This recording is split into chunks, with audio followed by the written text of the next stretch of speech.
Welcome to the Protagonist Pub. My name is Tammy, and this is where characters gather.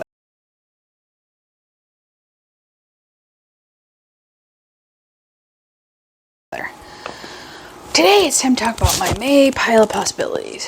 And as you saw from the thumbnail, it's a towering pile of possibilities. So first, let's talk about my digital reads.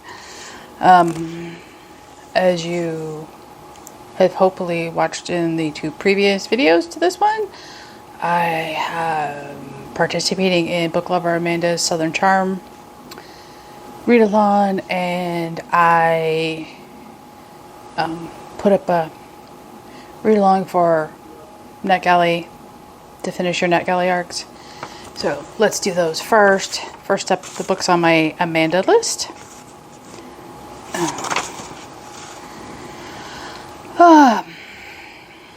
How to Kiss Your Enemy by Jenny Procter. This releases, I believe, May 9th now. I know she had some family issues and the release got pushed back a little bit. I'm fine with that. Family always comes first for me, especially with authors who publish independently. I will love this book when it comes out. I love everything Jenny Procter writes, so I'm not even remotely concerned about that. And I just dropped my notes to the floor. Next up is A Match in the Making by Jen Turano. This is a Christian romance. It is historical in nature. It is supposed to be funny and lighthearted, and it's exactly what I'm in the mood for. I am not in the mood for dark and heavy and grim at the moment. And then next on my Amanda list is He Should Have Told the Bees by Amanda Cox. This is Christian contemporary fiction. She is a new to me author. I am looking forward to this book. It sounds very interesting. I hope I enjoy it. The cover is beautiful. And it is calling my name, so we shall see. And then is the last book on my list for Amanda, and that is a special book just for Amanda because I know she loves Tennessee and that's where she lives and she's a Tennessee girl, and this book series is set in Tennessee and it keeps coming across my Instagram feed, so I'm going to read the first book in the series to see if I like it. It is Pieces of Forever by Valeria M. Bodden. It is the first in the Riverfall series. It has a gorgeous cover, as you can see from the photo. It has my attention. I'm not sure why. Something about that cover just says, read me. So I'm going to read it. Next up are the books on my NetGalley challenge. And the first is the oldest book on my NetGalley list. That would be Identity by Nora Roberts. I don't think I have ever read a Nora Roberts book, to be honest. This is a romantic suspense book, I believe. It sounds very interesting. I like the cover a lot. So we shall see. Next on my NetGalley challenge is a book in your favorite genre. For me, that is currently romantic suspense. Specifically Christian romantic suspense, if I'm honest. That is Break of Day by Colleen Coble. It is book 2 in the Annie Peterson series. I have book 1 in physical format, which is appearing later in this video. Prompt number 3 is the book you are most excited for. For me, that is Fairy Bargains of Prospect Hill by Rowena. This is fantasy. It sounds incredibly charming and relaxing and fun, and I'm here for it.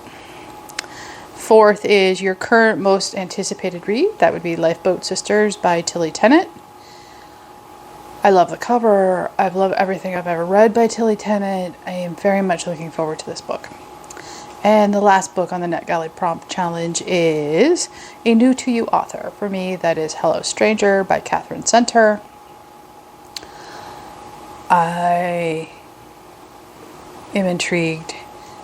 Both Book Lover Amanda and Oshina Gotta Read 'Em All. Both Oshina and Amanda like Katherine as an author. So hopefully I like her too. We shall see. Next up, my physical reads. I will do the ones I've already shown in previous videos so they can go quickly. These are all for Book Lover Amanda's challenge. 4 out of the 5 physical books are also on my 5-star anticipated reads for the second quarter of 2023. First up would be The Sun by Philip Meyer. This is set in, I believe it's Texas. It could be, yep, Texas. It has been on my TBR for a very, very long time. For the longest time, it was on my audio TBR. So now I have it in physical form, and I cannot wait to dive in. Next up, we have Three Sisters, Three Queens by Philippa Gregory. This, I've never not liked a Philippa Gregory book. I can't imagine starting here. And that is one of the books my neighbor let me, so I'm very excited about this. And now to the only book not on my anticipated 5-star reads, even though I can tell you right now it will be because every one of her books has been. It's Hounds of the Basket Stitch by Canadeo. This is a cozy mystery set in Massachusetts. It's fun, lighthearted, nice palate cleanser. Easy enjoyment for me. Next up would be The Darkness Evening by Cleeves. This is a Vera Stanhope novel. Do I need to say more? Who doesn't love Vera Stanhope? I'm so looking forward to that. And last, for my Southern Charm readathon book, would be Kings of the Wyld by Eames. This is 5-star anticipated read for me. It's part of my 2023 reading challenge, personal reading challenge, so that knocks off those. Now to the new books I haven't talked about yet. First up is my May book club choice. It was chosen by Carla, and that is For All the Tea in China by Sarah Rose. And I believe this is, nonfiction. It's short. It's less than 250 pages. Yeah, it's 245 pages.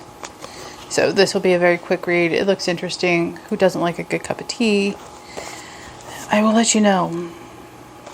The back says, by 1848, the British East India Company faced the prospect of losing its 200-year monopoly on the fantastically lucrative tea trade with China.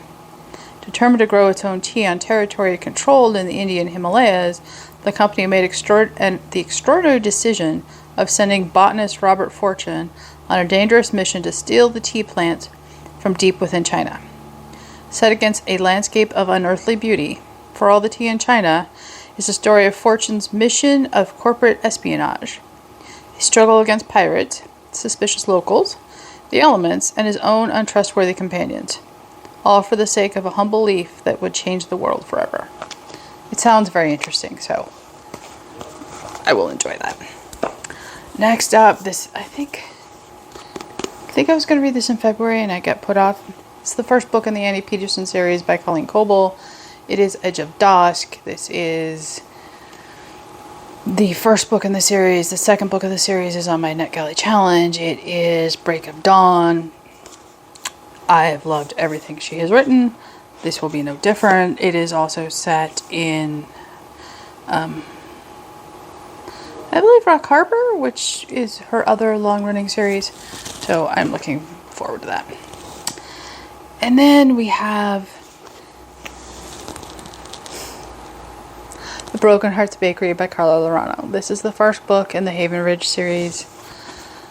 I have been trying to talk myself out of picking this up in April and reading it. I had enough to read in April, so it can go in May. I will undoubtedly read this gorgeous book in one day. I will read you the back.